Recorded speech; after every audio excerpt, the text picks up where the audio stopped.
Chapter 40 तक हमने complete कर लिया था। अब हम मूव ऑन करेंगे अपने 41 चैप्टर पे। तो कौन सा है? द्रव्य विशेष विज्ञानीय अध्याय। द्रव्य विशेष विज्ञानीय अध्याय में देखेंगे क्या क्या है। छोटा सा चैप्टर है ये।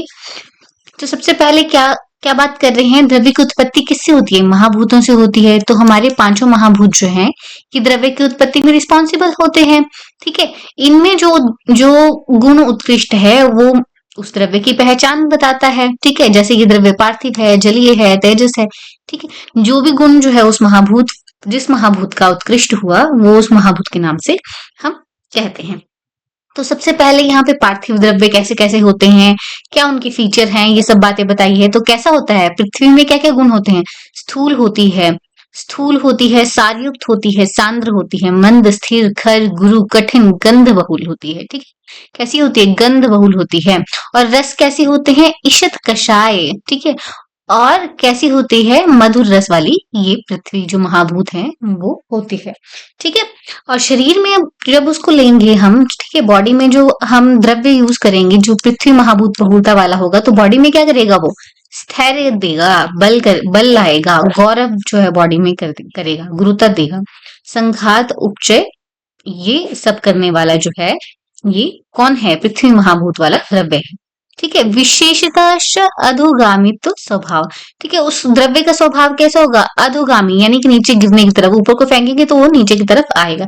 ठीक है। यही होता है पृथ्वी महाभूत के गुणों में, उसके द्रव्यों में। ठीक है। नेक्स्ट देखते हैं जलीय द्रव्य के लिए क्या क्या कहते हैं। तो ये फटाफट देखने वाला है, इसमें ज्यादा ही कुछ याद करने वाला नहीं है, बस आपको इसके रस जो है वो याद रखने हैं। शीत, स्तिमित, स्निग्ध है, मंद है, गुरु है, सर, सांद्र, मृदु, पिच्छल। ये जो है हमारा रस बहुल जो द्रव्य है उसमें ये गुण मिलेंगे हमें। और कैसा है ये? ईषत, कषाय है, अम्ल है, लवण है और मधुर रस प्राय है। ठीक है। तो 4 रस जो हैं इसमें मिल रहे हैं। कौन कौन से रस रह गए? कटु रह गया, तिक्त रह गया, बाकी सारे रस इसमें आ गए। ठीक है। तो ये सारा हमारे किसमें है? जलीय महाभूत में है। अब ये बॉडी में जाएगा तो क्या करेगा? स्नेहन करेगा, आह्लादन करेगा, मन को अच्छा लगेगा, क्लेदन, बंधन, विस्यंदन। ठीक है। ये सारे काम जो है कौन करेगा? जलीय महाभूत वाला जो द्रव्य है वो करेगा। नेक्स्ट हम आते हैं तेजस द्रव्य पे। तो तेजस द्रव्य में क्या क्या गुण रहेंगे? उष्ण, तीक्ष्ण, सूक्ष्म, रुक्ष, खर, खर भी है इसमें, लघु है, विशद है। ठीक है। खर और विशद ये आपको ध्यान रखना है।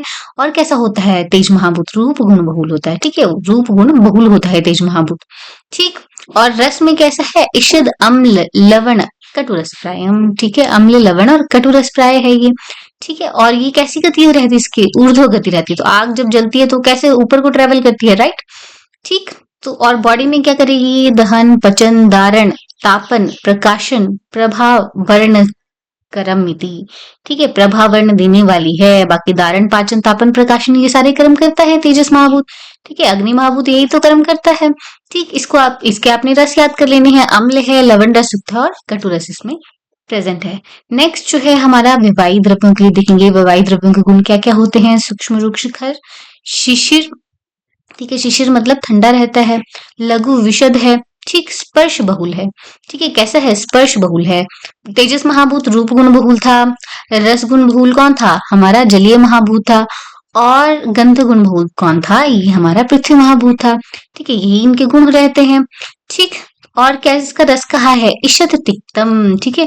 विशेषतः कषायमिति। ठीक है। तिक्त और कषाय इसका रस जो है वायवीय द्रव्यों का कह दिया। और बॉडी में अगर हम वायवीय द्रव्य लेते हैं तो वो क्या करते हैं हमारी बॉडी में? लाघव करते हैं, ग्लपन करते हैं। ग्लपन क्या होता है? ग्लपन इज ग्लानि करते हैं, विरुक्षण करते हैं और अविचारण। ठीक है। मन में अनेक जो विचारण करते हैं। जो बहुत सारे मन में थॉट्स आते हैं वो किसकी वजह से आते हैं? वायु महाभूत की अधिकता से आते हैं। ठीक। नेक्स्ट देखो आकाशीय द्रव्य कैसे रहते हैं? श्लक्षण रहते हैं, सूक्ष्म रहते हैं, मृदु है। ठीक है। मृदु है, व्यवायी है, विशद है। ठीक है। मृदु भी है, विशद भी है, विविक्त भी है। ठीक है। विविक्त का मतलब क्या है? जिसमें कोई अवयव नहीं है। ठीक है। खाली है, जो पोला है। और कैसा है? इसका रस है अव्यक्त रस। इसको आप ध्यान में रखेंगे, अव्यक्त रस वाला है ये। और क्या होता है इसमें? शब्द गुण बहुलम। शब्द गुण बहुल होता है आकाश। तो ये तो इसके गुण है, ये हमने चरक में भी पढ़े हैं, ये हमने फर्स्ट ईयर से पढ़े, ये हमें याद रहते हैं। ठीक है। बाकी आपको एक रस याद कर लीजिए और कुछ स्पेसिफिक गुण जो आपको लगता है कि मुझे डिफरेंट लग रहा है वो आप याद कर लो। ठीक है। बॉडी में जब ये जाएगा तो क्या करेगा, मार्दव करेगा, ठीक है, मार्दव करेगा। और क्या करेगा, सौशीर्य करेगा, ठीक है, सौशीर्य मतलब स्पेस चैनल्स बनाएगा, लाघव करेगा, ठीक है, ये सारा जो है वो आकाशीय द्रव्य के गुण आ गए, ठीक। तो यहाँ तक ये तो बात आ गई कि अगर किस द्रव्य में कौन से महाभूत की प्रधानता होगी, उसके अकॉर्डिंग वो बॉडी में क्या क्या करेगा, ठीक है, और उसको पहचानेंगे हम कैसे, उसके उसमें क्या क्या गुण रहेंगे, वो सब हमने देख लिए।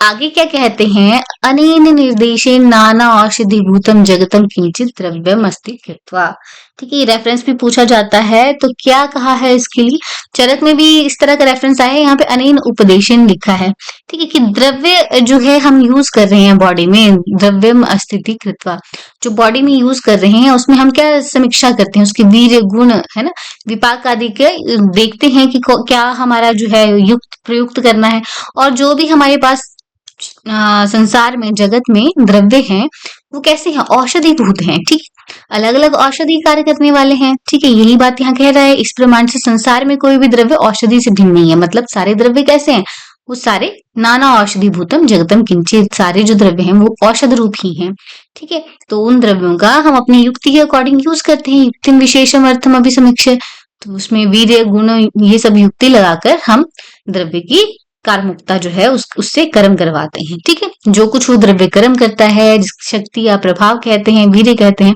ठीक है, ऐसा ऐसा ये बात यहाँ पे कर रहे हैं। अब देखो यहाँ पे आते हैं इंपॉर्टेंट टर्म्स, यदा कुर्वन्ति सकाल, ठीक है, क्या चीज, यदा कुर्वन्ति सकाल, ठीक है, तो काल क्या है, जब वो काम हो रहा है हमारा, जब वो कर्म हो रहा है, ठीक है, वो जो है काल है, ठीक है, द्रव्य जब कार्य करता है वो काल है, ठीक है। हम महाभारत में भी शुरू में पहले सुनते थे यदा यदा ही धर्मस्य, यानी कि जब जब धर्म की बात होती है वहां पे, ठीक है, तो यदा जो है वो काल से रिलेटेड है, यदा कुर्वन्ति स काल, आचार्य चरक ने भी यही माना है, यत कुर्वन्ति तद अधिकरण, ठीक है, यत कुर्वन्ति तद अधिकरण, जहां पे काम हो रहा है, ठीक है, यहाँ पे मान लो काम हो रहा है, तो जहां पे काम हो रहा है वो क्या है, वो अधिकरण है हमारा, ठीक है, यत कुर्वन्ति तद अधिकरण। नेक्स्ट इज यथा कुर्वन्ति स उपाय, जैसे हम कर रहे हैं वो क्या है, वो उपाय है, जैसे हम कर रहे हैं वो उपाय, यथा कुर्वन्ति स उपाय। और क्या लिखा है, यद निष्पादयन्ति तत्फलम, यद निष्पादयन्ति तत्फलम, यद निष्पादयन्ति का मतलब क्या है, जो एंड रिजल्ट है, जो हमारा लास्ट रिजल्ट आया, परिणाम स्वरूप जो बना, ठीक है, वो क्या है, वो फल है, ठीक है। आचार्य चरक क्या कहते हैं वहां पे, यत साधयन्ति तत्फलम, ठीक है, बात एक ही है, यहाँ पे क्या है, यत निष्पादयन्ति तत्फलम, जो एंड रिजल्ट बना वो फल है। तो चार ही चीजें यहाँ पे, यदा कुर्वन्ति सा काल, यत कुर्वन्ति तद अधिकरण, यथा कुर्वन्ति सा उपाय, और यद निष्पद्यन्ति तत्फलम, ठीक है, याद रहेगा, इजी है, ये वाला कोटेशन आपने ध्यान से देखना है 9th नंबर का। आगे चलेंगे तो आगे यहाँ पे क्या कह रहे हैं, बहुत ही जनरल सी चीजें कह रही हैं जो हमें पता है, बट एक बार हम इनको देखेंगे। ये कह रहे हैं विरेचन द्रव्य है, उसमें कौन से महाभूत रहेंगे, पृथ्वी और जल गुणों की अधिकता उसमें रहेगी, ठीक है, क्योंकि वो अधोगामी है, ठीक। वैसा ही अगर वामक द्रव्य है तो उसमें कौन से महाभूत रहेंगे प्रधान, अग्नि और वायु महाभूतों की अधिकता रहेगी, ठीक है, क्योंकि उनको वो दोनों कैसे हैं, लघु हैं, और वमन में क्या है, द्रव्य ऊपर की तरफ जाएगा, ऊर्ध्वगामी है, ठीक। नेक्स्ट आता है उभय गुण भूयिष्ठम उभय तो भागरम, जिसमें दोनों गुण हैं, ठीक है, दोनों ये सारे महाभूत हैं, ठीक है, उसमें वो कैसे होगा, उभय तो भागर, यानी कि वो विरेचन और वमन दोनों कराने वाले। ऐसे ट्रक हमने कौन से पढ़े थे, हमने पीछे देखा था, एक रेफरेंस क्या था, वो निमोनिक याद किया था, कोश देश का, ठीक है, कोश देश का, उसमें क्या थे वो उभय तो भागकर द्रव्य जो है बताए थे, कोशातकी, सप्तला, देवदाली, शंखिनी और कार्विलक, ठीक है, ये हमने याद किया, पीछे याद करके आए हैं हम, ठीक है, उभय तो भागकर द्रव्य थी ये, ठीक। नेक्स्ट देखो आगे क्या कहते हैं, आगे हमारे पास क्या कह रहे हैं, आकाश गुण भूयिष्ठ जो द्रव्य हैं वो क्या करते हैं, संशमन करते हैं, पीछे भी हमने पढ़ा है, ठीक है, याद रखेंगे, संशमन कौन से द्रव्य करते हैं, जो आकाश गुण भूयिष्ठ होते हैं। नेक्स्ट हमारे पास आता है संग्राहिक द्रव्य, संग्राहिक द्रव्य में कौन से महाभूत की प्रधानता रहती है, अनिल गुण भूयिष्ठम, तो ये आपको याद रखना है, थोड़ा सा डिफरेंट है, ठीक है, संग्राहिक द्रव्य में क्या है, अनिल गुण भूयिष्ठ, ठीक है, अनिल गुण भूयिष्ठ बात जो है वो बढ़ा रहता है, क्यों, अनिल से शोषणात्मकम, कि अनिल क्या करता है, वायु क्या करता है, शोषण करता है, ठीक है, यहाँ पे देखो लिखा है अनिल गुण भूयिष्ठ द्रव्य कैसे होते हैं, संग्राही होते हैं, संग्राही का मतलब क्या है, मल को बांधने वाला, ठीक है, क्योंकि वायु जो है शोषण का कार्य करती है, और इसमें कौन सा आता है, हमारे शोषण कौन से आते हैं, संग्राही, शुंठी, जीरक, गज, पिप्पली, ये शालंगर में पढ़ा है हमने, शुंठी, जीरक, गज, पिप्पली, ठीक है, ये जो है ये द्रव्य तीन किसमें आते हैं, संग्राही द्रव्यों में आते हैं। ठीक, आगे आएंगे, देखो दीपन में क्या कौन सा गुण भूयिष्ठ होगा, अग्नि गुण भूयिष्ठ होगा, ये तो हमें पता है। लेखन में हमें ध्यान में रखना है, देखो एक संग्राही हमने याद रख लिया, ठीक है, इसमें अनिल गुण भूयिष्ठ है। लेखन में हम याद कर लेंगे, लेखन में क्या है, अनिल अनल गुण भूयिष्ठम, अनिल अनल गुण भूयिष्ठम, यानी कि अग्नि और वायु है। ठीक है, अग्नि और वायु वाले गुण किसमें है, लेखन द्रव्यों में है। ठीक है, याद रहेगा, अनिल अनल गुण भूयिष्ठम कौन से हैं, लेखन द्रव्य हैं। ब्रीहण वाले कौन से रहेंगे, पार्थिव और अम्बुगुण के रहेंगे। ठीक है, क्योंकि गुरु है ये दोनों, तो ये तो अंडरस्टूड है। तो अभी हमें याद क्या रखना है, लेखन याद रखना है, संग्राही याद करना है, और संशमन तो हमने पीछे से याद किया ही हुआ है, इसमें आकाश गुण जो है वो ज्यादा रहता है। एक बार इसका विमर्श देखेंगे, यहाँ पे देखो संशमन के लक्षण लिखे हैं, क्या लिखा है संशमन के लिए आचार्य शारंगधर ने, न शोधयति यद्दोषान, कि दोषों का शोधन तो नहीं करता, बॉडी से बाहर निकालता तो नहीं है उनको। समान न उदीरयति, जो समान है, जो वात पित्त कफ हमारे समान पड़े हुए हैं, उनका उदीरण भी नहीं कर रहा। ठीक है, उनको बढ़ा या कम भी नहीं कर रहा है। फिर क्या है, समीकरोति विषमांस, जो ऊपर नीचे बढ़े हुए हैं उनका क्या कर रहा है, उनको समीकर कर रहा है। ठीक है, उनको समान जो प्रकृति है उसमें ला रहा है। ये है हमारे संशमन द्रव्य। ठीक है, समझ गए, न शोधित यद दोषान, शोधन नहीं कर रहा है, ना उनका उदीरण कर रहा है, समान वालों को उदीरण नहीं कर रहा है, जो विषम है उसको क्या कर रहा है, समान कर रहा है। ये हमारा संशमन द्रव्य है। नेक्स्ट देखो संग्राही के लिए लिखा है, संग्राही हमने ऊपर पढ़ा, हमने कहा क्या कहा, अनिल गुण भूयिष्ठ है, क्योंकि उसमें कैसे है, शोषण का काम वो करते हैं। तो यहाँ पे क्या लिखा है संग्राही के लिए, आग्नेय गुण भूयिष्ठम, तो ये अंश परिशोषितम। ठीक है, अग्नि गुण प्रधान है और क्या करते हैं, तो ये अंश का, जलीय अंश का परिशोषण करते हैं। ठीक है, संग्राही यदि मलम यत्तु ग्राही, जो मल को रोकते हैं, बांधते हैं, वो है संग्राही। इसमें क्या है, शुंठी आदि, शुंठी जीरक गज पिपले आते हैं। ठीक, वैसे ही दीपनीय के लक्षण हमने क्या देखे थे, पचित नामम वहनी गच्छ, आम को नहीं पचा रहा है बट अग्नि को बढ़ा रहा है। दीपनम तथा मिशी, इसमें एग्जाम्पल था हमारा मिशी का। वैसे ही लेखन के लिए कहा है, क्या कहा है, धातुन मलान व देहस्य विशोष्य लेखे चेत, धातुओं का, मल का, देह का वो क्या कर रहा है, विशोषण कर रहा है, वो क्या है, लेखन द्रव्य है। तो एग्जाम्पल क्या दिए इसमें, शौद्रम नीरम उष्णम बचा यवा। ठीक है, हनी जो है, मधु जो है वो है उष्ण जल है, तभी तो हम मोटे लोगों को कहते हैं उष्ण जल पियो। बचा भी जो है क्या है, बचा भी लेखन करता है। और यव को खाने के लिए इंडिकेट किया है, लेखन करने के लिए। ठीक है, तो ये सब कुछ डेफिनेशंस आ गई, इंपॉर्टेंट डेफिनेशंस हैं। आगे चलेंगे, अब ये आपको समझ आ गया ना, इजी है ये, ज्यादा कुछ नहीं है इसमें। संशमन में आकाश गुण भूयिष्ठ है, संग्राही में अनिल गुण भूयिष्ठ है, लेखन में अनिल अनल गुण भूयिष्ठ है। बाकी आप मार्क कर लोगे, इजी चीजें हैं। आगे देखो क्या कह रहे हैं, कोटेशन नंबर 11 to 14 में, पृथ्वी अग्नि जलीय गुण क्या करता है, वायु को शांत करता है। तो अंडरस्टूड है, ये दोनों कैसे हैं, गुरु है और ये उष्ण है। ठीक है, क्या करेंगे, ये वायु को शांत करेंगे। और क्या कह रहे हैं, पृथ्वी जल वायु, अब ये किसको शांत करेंगे, ठीक है, ये पित्त को शांत करेंगे। ठीक, अंडरस्टूड हो गया। ठीक है, इसमें ज्यादा कुछ समझने वाला नहीं है। आगे देखो आकाश तेज वायु, ठीक है, कैसे लग रही है, लाइट लाइट लग रहे हैं, तो ये किसको शांत करेंगे, कफ को शांत करेंगे। ठीक, नेक्स्ट आते हैं आगे, देखो आकाश और वायु गुण भूयिष्ठ द्रव्य जो हैं वो कैसे क्या करते हैं, बात की वृद्धि करते हैं।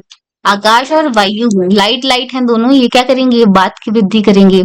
ठीक है, केवल अग्नि गुण प्रधान जो द्रव्य है वो पित्त को कुपित करते हैं। अंडरस्टूड, सिर्फ एक ही गुण प्रधान द्रव्य है, वो है अग्नि गुण प्रधान द्रव्य, जो पित्त को कुपित करते हैं। ठीक, नेक्स्ट आते हैं तो पार्थिव और जलीय गुण वाले जो द्रव्य हैं वो किसको बढ़ाएंगे, कफ को बढ़ाएंगे।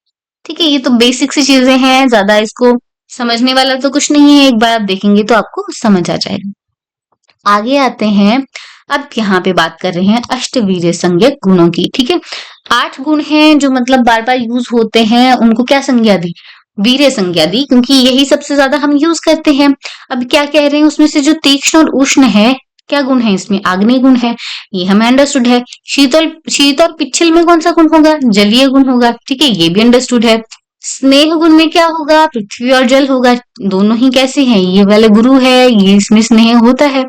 ठीक है, तो ये कैसा है, इसमें स्नेह गुण की अधिकता रहती है। नेक्स्ट हमारे पास याद हमें क्या करना है, मृदु गुण जो है उसमें क्या रहता है, जल और आकाश की अधिकता रहती है। ठीक है, मृदु जा, ठीक है, जल और आकाश की अधिकता किसमें है, ये हमारे मृदु गुण में है, जल और आकाश की अधिकता मृदु गुण में है, ये आपको ध्यान में रखना है। ठीक है, रुक्ष गुण में वायु की अधिकता रहती है, ये हमें अंडरस्टूड है। विशद गुण में क्या किसकी अधिकता रहेगी? पृथ्वी और पवन की, अनिल की। ठीक है, पृथ्वी और वायु की जो अधिकता है वो विशद गुण में रहेगी। ठीक है, तो विशद पृथ्वी पवन। ठीक है, जैसे भी याद रहे, विशद पृथ्वी और वायु, ऐसे याद कर लो। ठीक, तो ये आपको दो चीजें याद रखनी है, बाकी तो अंडरस्टूड है। ठीक, नेक्स्ट देखो, गुरु लघु अर्थात मधुर और कटु विपाक के गुण प्रथम कह दिए गए, हमने पहले डिस्कस कर लिया है इसको। ठीक है, और क्या कह रहे हैं? उष्ण स्निग्ध गुण कैसे होंगे? वातनाशक होंगे। शीत मृदु पिच्छिल गुण कैसे होंगे? पित्त शामक होंगे। तीक्ष्ण रुक्ष्ण और विशद गुण कैसे होंगे? श्लेष्म नाशक होंगे। ये तो इजी है, अंडरस्टूड है। ठीक है, आगे देखो, गुरु गुरु विपाक वात का शमन करता है और पित्त को भी नष्ट करेगा। लघु विपाक किसको शमन करेगा? कफ को शमन करेगा। ठीक है, ये भी बेसिक है। आगे देखो, इसमें से मृदु शीत और उष्ण गुण स्पर्श इंद्रिय ग्रह हैं। अब ये इंद्रियों की बात कर रहे हैं तो थोड़ा सा इंपॉर्टेंट ही हो जाता है कि कौन कौन से गुण मृदु। देखो, ठंडा गर्म हम छू के पता लगाते हैं, ठीक है, पानी ठंडा है कि गर्म है। और एक मृदु गुण आपको याद कर लेना है, कैसे हैं ये? स्पर्श इंद्रिय ग्राह्य हैं। नेक्स्ट देखो, पिच्छिल और विषित का हमें पता कैसे चलता है? तो स्लाइमी स्लाइमी देख के पता चल जाता है एक तो। ठीक है, और स्पर्श से हमें पता चलेगा। ठीक है, स्पर्श से हमें पता चलेगा। विषित जैसे कि आप एग्जांपल ले लो, आपका कोई डिश वॉशर है या क्लींजर है या फिर डिटर्जेंट है, तो उस तरह की आइटम जो है उसको टच करेंगे तो पता चल जाएगा ना, एकदम क्लीन करने वाला जो आइटम है। ठीक, तो वो विशद है। इसका पता कैसे चल रहा है? नेत्र और स्पर्श से पता चल रहा है। नेक्स्ट देखो, स्निग्ध और रुक्ष गुण नेत्र द्वारा पता चलेंगे। स्निग्ध और रुक्ष गुण हम देखते हैं, पेशेंट की स्किन देखते हैं, स्निग्ध है या रुक्ष है, उसका पता कैसे चलेगा? नेत्र से पता चल जाएगा। तीक्ष्ण गुण जो है मुख में दुख उत्पादन करता है, तो यानी कि जीवा इंद्रिय से हमें पता चल रहा है। आगे देखो, गुरु पाक मल और मूत्र के त्याग से कफ के द्वारा उत्क्लेश होने से जाना जाता है। गुरु पाक मल और मूत्र का त्याग करेंगे तो वो क्या होगा? नीचे बैठ जाएगा। ठीक है, तो हमें क्या पता चलेगा कि कफ से उत्क्लेश का हो रखा है। इसी तरह से लघु विपाक विष्ठा मूत्र का कैसे पता चलेगा कि विबंध हो गया है? ठीक है, कॉन्स्टिपेटेड वो हो गया है। और वायु कुपित है, ऊपर नीचे घूम रही है, पेट में गुड़गुड़ की आवाज आ रही है, तो उससे हमें पता चल जाएगा कि क्या है? अभी लघु विपाक हो रखा है। ठीक, तो इस तरह की यहाँ पे चीजें कही हैं। ये इंद्रियों वाला एक बार आपने देख लेना है। मृदु गुण में किसकी अधिकता थी? जल और आकाश। मृदु जा, ठीक है, मृदु जा, जल और आकाश की अधिकता थी। और विशद गुण में पृथ्वी और पवन वायु की अधिकता थी। लास्ट में ये कह रहे हैं, क्या कह रहे हैं? गुणा या उक्ता द्रव्येषु शरीरे श्वेपे तथा। ठीक है, मतलब क्या है? जो ये हमने गुण बोले, ठीक है, द्रव्यों में जो 20 गुण होते हैं, वही गुण जो क्या होते हैं मनुष्य के शरीर में भी होते हैं। तो क्या कह रहे हैं? स्थान वृद्धि क्षय तस्मात् देहिनाम द्रव्य हेतु का। जो देह में हमारा स्थान वृद्धि क्षय होता है, वो किसके ऊपर डिपेंड करता है? द्रव्य के ऊपर डिपेंड करता है। देहिनाम द्रव्य हेतु का, ठीक है, उसकी वृद्धि क्षय और स्थिति के लिए हु इज रिस्पॉन्सिबल? द्रव्य जो है वही रिस्पॉन्सिबल है, द्रव्य ही कारण है। ठीक है, तो ये रेफरेंस यहाँ आता है। गुणाई उक्ता द्रव्येषु शरीरेषु तथा स्थान वृद्धि क्षय तस्मात् देहिनाम द्रव्य हेतु का। तो इसके साथ हमारा ये चैप्टर खत्म होता है। छोटा सा चैप्टर है, एक बार पढ़ के आपको याद हो जाएगा। नेक्स्ट एक बार इसको रिकैप करेंगे। क्या है इसमें? द्रव्य विशेष विज्ञानी में पहले तो बोला कि जो उसमें डोमिनेंट महाभूत होगा उसके उसी से द्रव्य को पहचानते हैं हम। तो पार्थिव द्रव्य, जलीय द्रव्य, तेजस द्रव्य, वायवीय द्रव्य और आकाशीय द्रव्य के क्या गुण हैं, कैसे वो हम उसको पहचानेंगे, कौन से रस की इसमें बहुलता रहती है, ये हमने बोला। फिर ये बात करते हैं अनेन निर्देशन नाना औषधि भूतम जगतम किंचित द्रव्यम इति कृत्वा। तो उसको हमें युक्ति के अकॉर्डिंग यूज करना है, क्योंकि संसार में ऐसी कोई भी चीज नहीं है जिसमें जो है औषधि गुण ना हो। फिर हमने बात की कि पहचानना कैसे है, कैसे कैसे काम करता है हमारा द्रव्य। ठीक है, तो उसके लिए लिखा यदा कुर्वन्ति स काल, जब काम करेगा तो वो काल है। ठीक है, यत कुर्वन्ति तद अधिकरण, जहां काम करेगा द्रव्य हमारा वो अधिकरण है। यथा कुर्वन्ति स उपाय, ठीक है, जैसे काम करेगा वो उपाय है। और यद निष्पादयन्ति तत् फलम, जो एंड रिजल्ट है वो उस द्रव्य का क्या है? फल है। ठीक है, उसके बाद हमने बात की कि कौन से गुण में कैसा हमारा महाभूत रहेगा। तो उभय गुण में सारे महाभूत रहेंगे हमारे, ठीक है। विरेचन में क्या कैसे रहेगा, पृथ्वी अम्बु गुण, वमन में अग्नि और वायु गुण भूयिष्ठ रहेंगे। आकाश गुण भूयिष्ठ द्रव्य कैसे होते हैं, संशमन वाले होते हैं। संग्राहिक द्रव्य कैसे थे, अनिल गुण भूयिष्ठ थे, ठीक है। अनिल क्या करती है, शोषण करती है, शोषणात्मक है, ठीक है। इसमें कौन से एग्जाम्पल थे, शुंठी जी रग्गज पिपली, वो हमने शारंगधर से देखे थे। दीपन अग्नि, दीपन जो है वो अग्नि गुण भूयिष्ठ है। लेखन में क्या है, अनिल अनल गुण भूयिष्ठ, ठीक है, अग्नि और वायु गुण भूयिष्ठ है। और ब्रीहण कैसे हैं, पृथ्वी अम्बु गुण भूयिष्ठ हैं, ठीक है। ये हमने देखा, कुछ हमने विमर्श में डेफिनेशंस देखी। उसके बाद हमने बात की कि वायु को कौन कौन से महाभूत शांत करते हैं, कौन से पित्त को शांत करते हैं, कौन से कफ को शांत करते हैं, और वैसे ही प्रकुपित कौन कौन से करते हैं, ठीक है। अग्नि गुण प्रधान द्रव्य जो है वो पित्त को कुपित करते हैं, ठीक। उसके बाद हमने जो अष्टवीर्य संज्ञक गुण जो हैं हमारे, ठीक है, उनके बारे में डिस्कशन किया कि उसमें क्या क्या, कौन से महाभूत जो है उनमें भी प्रधान रहेंगे। तीक्ष्ण और उष्ण गुण में आग्नेय बोला, शीत पिच्छल में जल बोला, ठीक है। जल गुण भूयिष्ठ रहते हैं ये। स्नेह गुण भूयिष्ठ द्रव्य जो है पृथ्वी जल की अधिकता वाले होते हैं। मृदु गुण में क्या कहा हमने, मृदु जल और अग्नि की अधिकता रहती है। दुष्ट गुण में वायु की, और विशुद्ध गुण में पार्थिव और पवन तत्व जो है रहते हैं। फिर हमने ये कहा कि इन जो ये अष्टवीर्य हैं, इसमें से कौन सा वाला वीर्य वात पित्त कफ को शमन करता है, ठीक है, उनकी बात हमने की। उसके बाद हमें कैसे कैसे इनको जो है इंद्रियों से कौन कौन सा गुण जो है वो देखा जाता है। मृदु शीत उष्ण स्पर्श इंद्रिय द्वारा, पिच्छल विशद जो है नेत्र इंद्रिय और स्पर्श से पता चलता है। स्निग्ध और रुक्ष गुण नेत्र द्वारा जाना जाता है। तीक्ष्ण गुण जो है वो मुख में दुख उत्पादन करता है, तो जीवा इंद्रिय से जाना गया ये, ठीक है।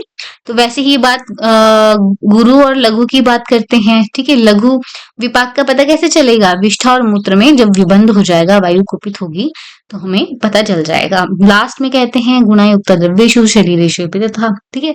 स्थान वृद्धि क्षय जो है हमारी बॉडी में जो होता है, वो किसकी वजह से, कौन हेतु है उसका, द्रव्य ही हेतु है उसका। जैसा हम द्रव्य लेंगे वैसा ही हमें बॉडी में रिजल्ट मिलेगा। तो यहाँ पे ये चैप्टर खत्म होता है।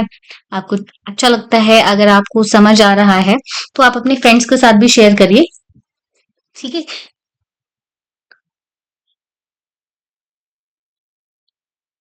ताकि उनको भी फ्री लेक्चर्स का बेनिफिट हो सके।